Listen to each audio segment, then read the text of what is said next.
3 tahun tidak ada perhatian pemerintah untuk perbaikan, warga Kecamatan Telaga, Kabupaten Gorontalo terpaksa menanam pohon pisang di tengah jalan rusak sebagai bentuk protes. Faktor cuaca ekstrim dan gangguan hama membuat hasil panen petani di Gorontalo anjlok.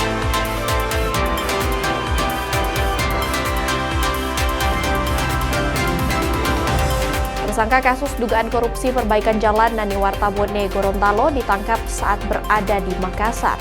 Sebelum ditangkap, tersangka 2 kali mangkir dari panggilan polisi.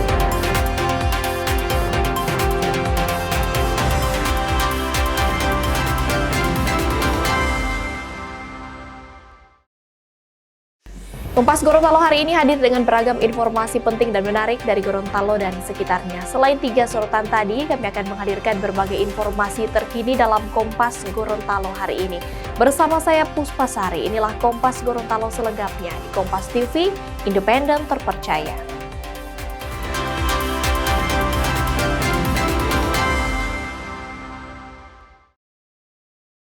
Kita awali informasi pertama, saudara. Puluhan tenda pedagang yang berada di anjungan pantai Manakara, Mamuju, Sulawesi Barat rusak diterjang angin kencang. Inilah video amatir yang direkam warga saat detik-detik angin kencang menyapu wilayah pesisir Mamuju dan memporak-porandakan puluhan tenda UMKM milik warga di anjungan pantai Manakara, Mamuju, Rabu siang. Tidak hanya merusak puluhan tenda milik pedagang, sebuah panggung utama untuk kegiatan festival juga rusak diterjang angin kencang. Sejumlah warga yang berada di lokasi berupaya menyelamatkan tenda mereka, namun kerasnya angin membuat tenda berterbangan sehingga warga panik berlarian menyelamatkan diri.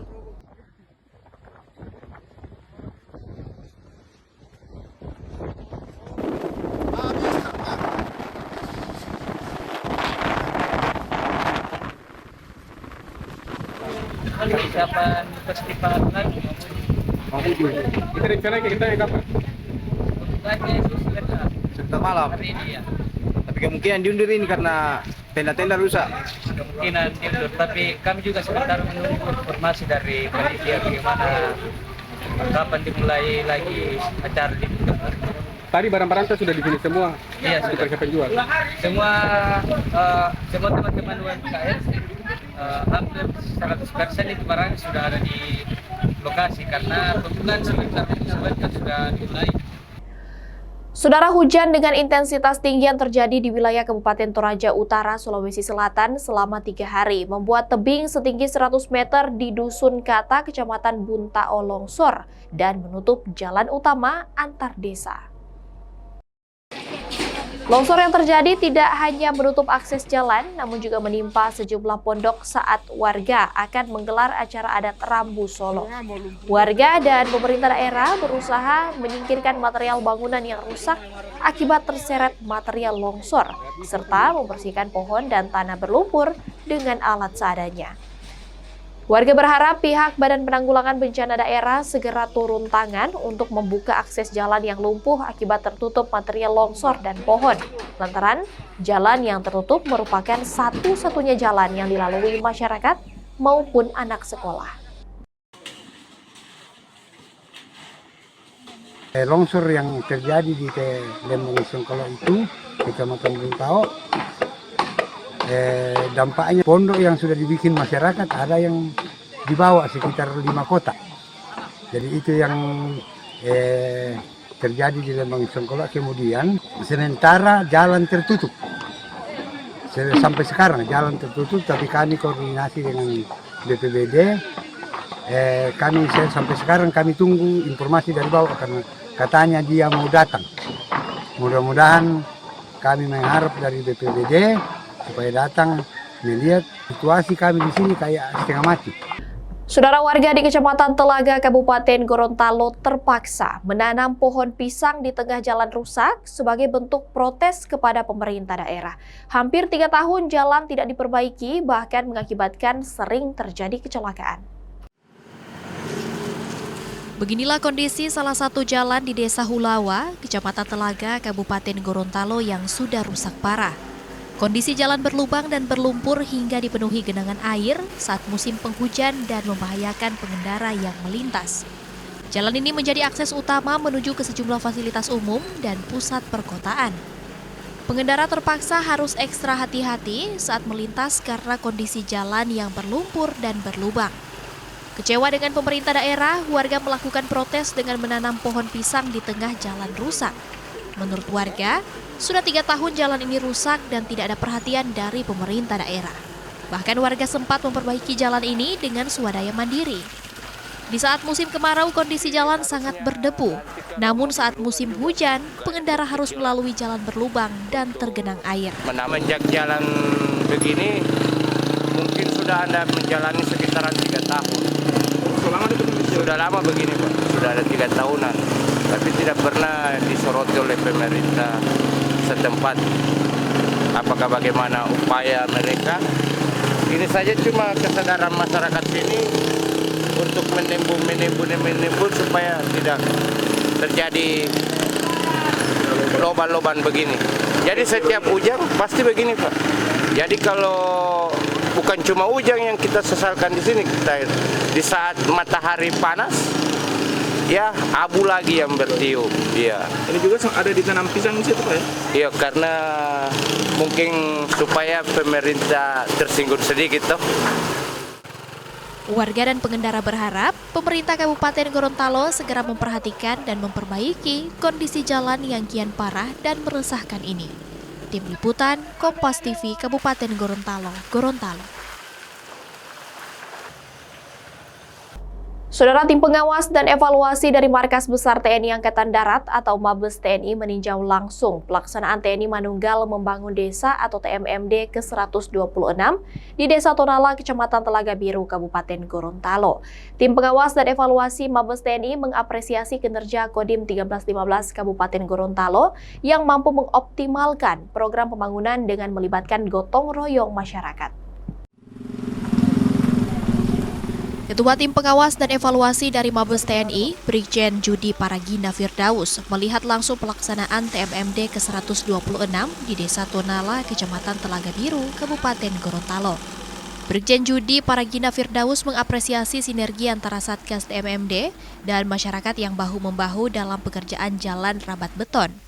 Menurutnya, kolaborasi semacam ini bukan hanya menghasilkan infrastruktur, tetapi juga menjadi percontohan bagi daerah lain dalam membangun kemandirian desa. Brigjen Judi juga bilang TMMD bukan sekadar kegiatan fisik, melainkan wujud nyata komitmen TNI untuk membantu pemerintah daerah mempercepat pemerataan pembangunan. Dalam kunjungannya, tim pengawas dan evaluasi dari Mabes TNI memantau sejumlah kegiatan TMMD di Desa Tonala, seperti pembangunan jalan beton, penyediaan air bersih, hingga renovasi rumah tidak layak huni milik warga. Setelah kami keliling dari sasaran fisik maupun non-fisik yang telah dilakukan oleh Kodim beserta Pemda, kami menilai kegiatan ini sangat optimal. Walaupun belum selesai, masih kurang lebih 9 hari lagi, ya saya melihat tinggal 10% lagi untuk sasaran fisiknya bisa diselesaikan. Memang banyak keterbatasan dari anggaran yang dialokasikan dari Pemda maupun dari Angkatan Darat. Namun oleh Kodim ini benar-benar bisa dioptimalkan supaya mendapatkan daya guna dan hasil guna yang baik.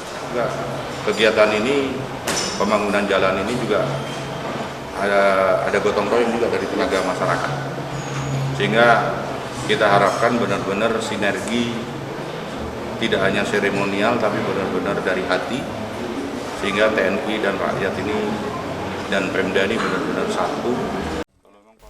Kegiatan TMMD di Desa Tonala diharapkan dapat mendorong munculnya usaha-usaha produktif di bidang pertanian dan agrobisnis, sehingga masyarakat memiliki peluang menjadi wirausaha baru dan meningkatkan perekonomian desa, serta sinergi antara TNI, pemerintah daerah, dan masyarakat terus berlanjut sebagai bagian dari semangat menunggal TNI rakyat yang menjadi pondasi kekuatan bangsa. Tim Liputan, Kompas TV. Faktor cuaca ekstrim dan gangguan hama membuat hasil panen petani di Gorontalo anjlok. Informasi selengkapnya usai jeda, tetaplah bersama kami di Kompas Gorontalo.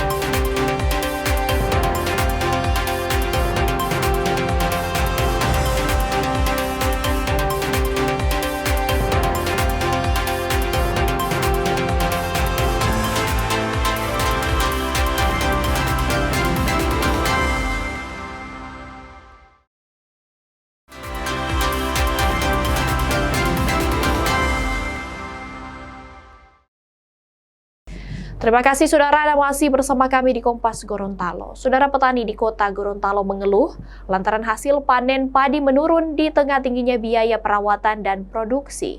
Hasil panen menurun akibat cuaca buruk dan serangan hama. Sejumlah lahan pertanian padi di kota Gorontalo kini mulai memasuki musim panen. Namun musim panen kali ini petani padi di kota Gorontalo justru mengaku mengalami penurunan hasil produksi. Salah satu petani bilang, dampak cuaca ekstrim menjadi salah satu faktor yang membuat merosotnya hasil panen. Selain itu, serangan hama tikus juga merusak tanaman padi milik petani. Demi menghindari gagal panen, petani pun terpaksa harus mengeluarkan biaya lebih banyak untuk perawatan tanaman padi. Turun dia kan DP ini kasihan ada papanya kini ini kan hujan-hujan kan. Oh, pengaruh cuaca ya? Cuaca DP tidak mengizinkan.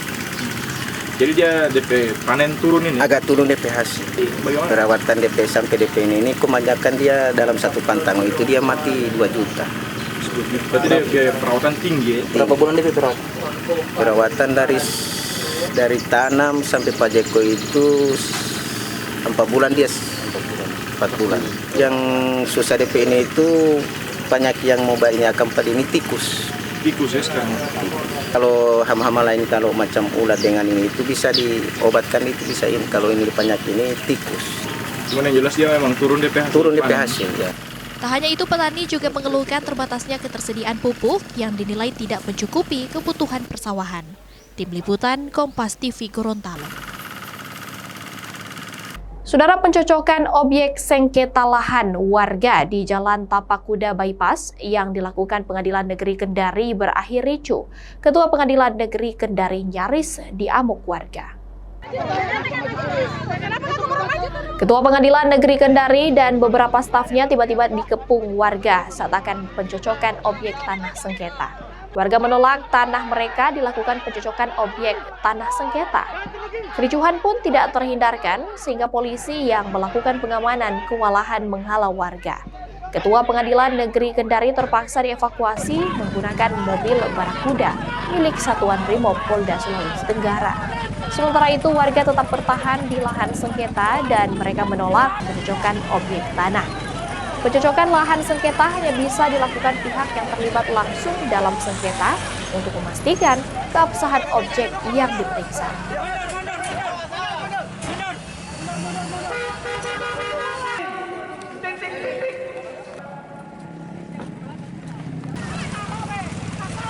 Konstatering kita tolak. Karena apa? Dengan alasan bahwa yang bisa melakukan konstatering adalah para pihak yang berperkara saat itu. Tadi yang hadir adalah bukan pihak yang berperkara saat itu. Itu betul sudah terlaksana konstatering atau seperti apa dari warga? Konstatering tidak terlaksana, Pak. Tidak terlaksana. Karena apa? Untuk terlaksana konstatering, ya untuk terlaksana konstatering itu harus dihadiri oleh para pihak yang berperkara saat itu. Termasuk perwakilan warga ya? Tidak bisa perwakilan, Pak. Tidak ada perwakilan. Mau baik ahli waris ataupun kuasa tidak bisa. Karena itu untuk memvalidasi kebenaran objek. Saudara, 2 kelompok warga di Kabupaten Polewali Mandar, Sulawesi Barat nyaris bentrok akibat sengketa lahan. Kericuhan berawal ketika salah satu pihak mengklaim sebagai pemilik sah lahan dan melakukan pemagaran di tanah seluas 10.000 hektar. Pemagaran tersebut mendapat perlawanan dari pihak yang selama ini menduduki lahan dan juga mengklaim sebagai pemilik sah. Pagar yang dipasang kemudian dirusak sehingga mengakibatkan massa kedua pihak saling pukul. Menurut warga, sengketa lahan ini telah berlangsung lama, telah bergulir di Mahkamah Agung. Namun hingga kini, kedua pihak masih saling klaim atas kepemilikan lahan tersebut.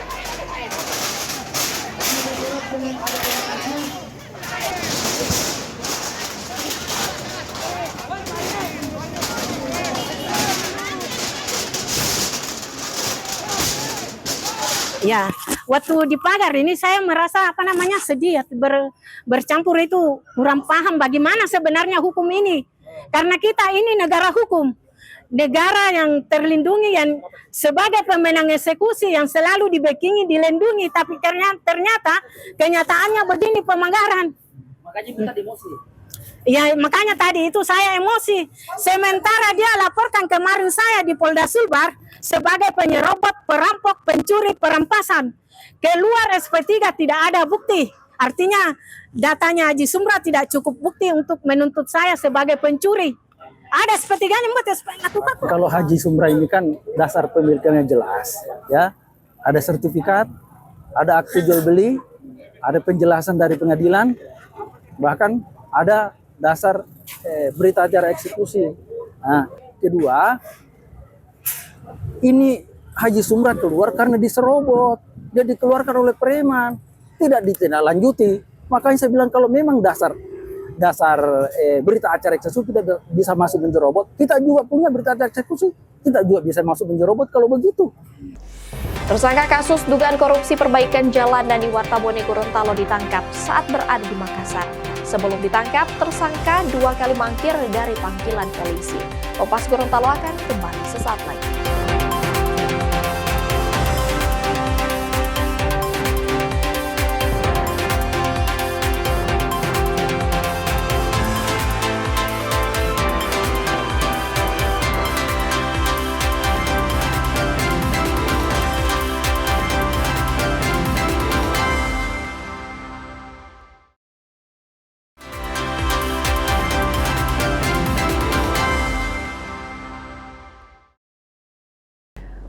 Anda masih menyaksikan Kompas Gorontalo bersama saya Puspasari. Saudara 2 kali mangkir dari panggilan. Penyidik Direktorat Reserse Kriminal Khusus Polda Gorontalo menjemput paksa 1 tersangka kasus korupsi proyek perbaikan jalan Nani Wartabone Kota Gorontalo. Tersangka berperan sebagai direktur perusahaan yang memberikan jaminan terhadap pekerjaan proyek.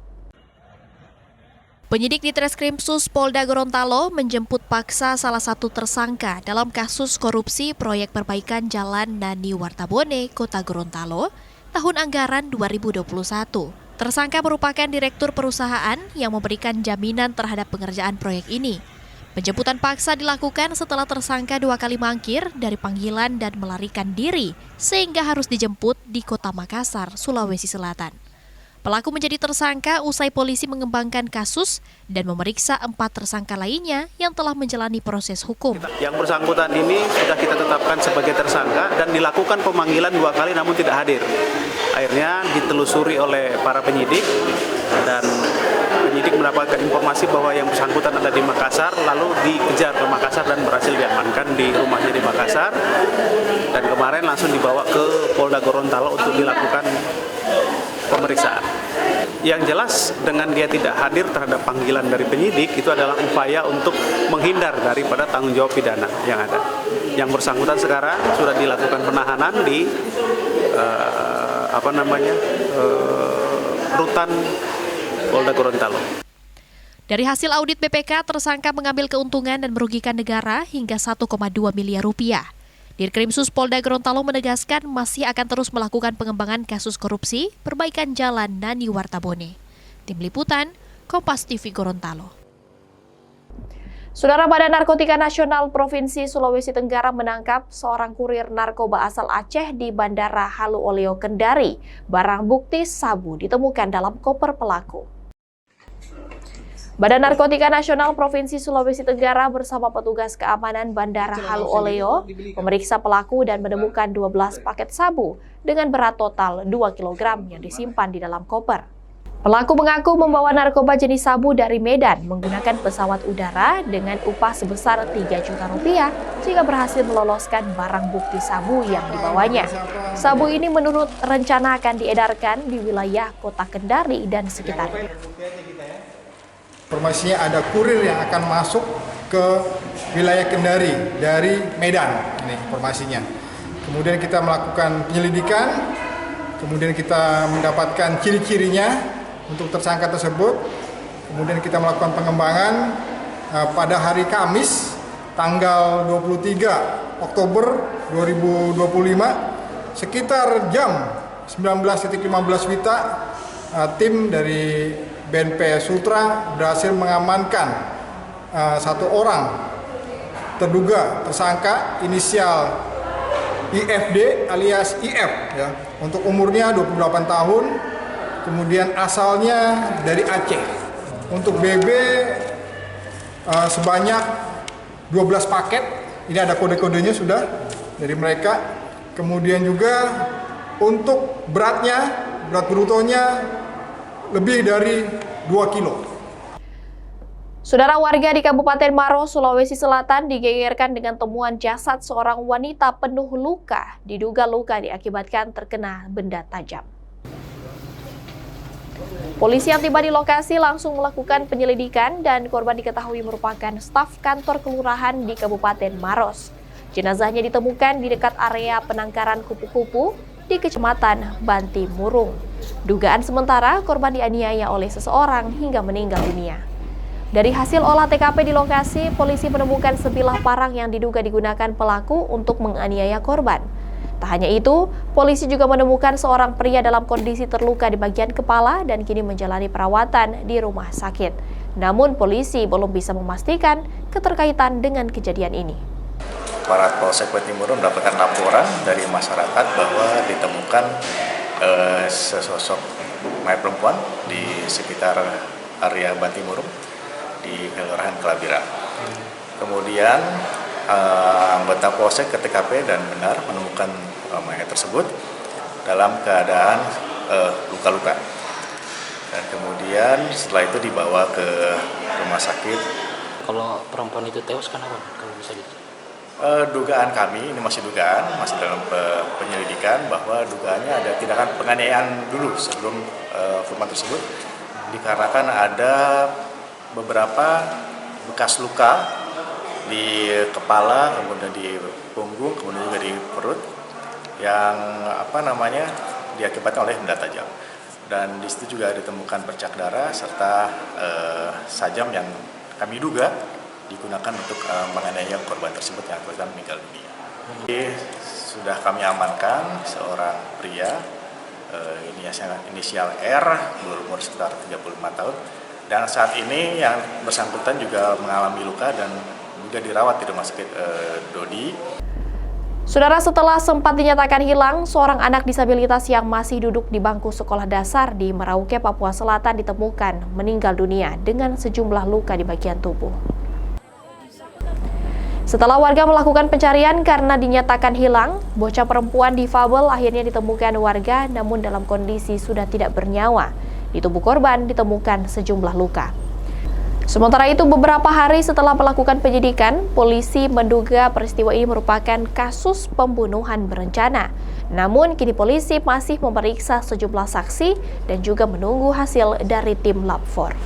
Terhadap seorang anak usia 11 tahun, kami dari Polres Merauke saat ini telah menerima laporan dan kemudian langsung melaksanakan olah TKP untuk menggali dan mencari alat bukti. Memang kuat dugaan kami bahwa ini adalah pembunuhan berencana. Artinya segala hal tindakan-tindakan itu sudah direncanakan. Nah, namun kami berupaya maksimal untuk bisa mengungkap kejadian ini dengan memeriksa saksi-saksi, mengumpulkan alat bukti lain seperti petunjuk-petunjuk yang ada. Saudara, informasi tadi sekaligus mengakhiri perjumpaan kita dalam program Kompas Gorontalo hari ini. Setelah ini Anda akan terhubung dengan Kompas TV Jakarta dan Anda juga bisa menyimak video tayangan kami di kompas.tv atau menyaksikan siaran langsung via streaming di kompas.tv/live. Mewakili kru bertugas, saya Puspasari pamit undur diri dari hadapan Anda. Tetap saksikan rangkaian program berita di Kompas TV, independen terpercaya.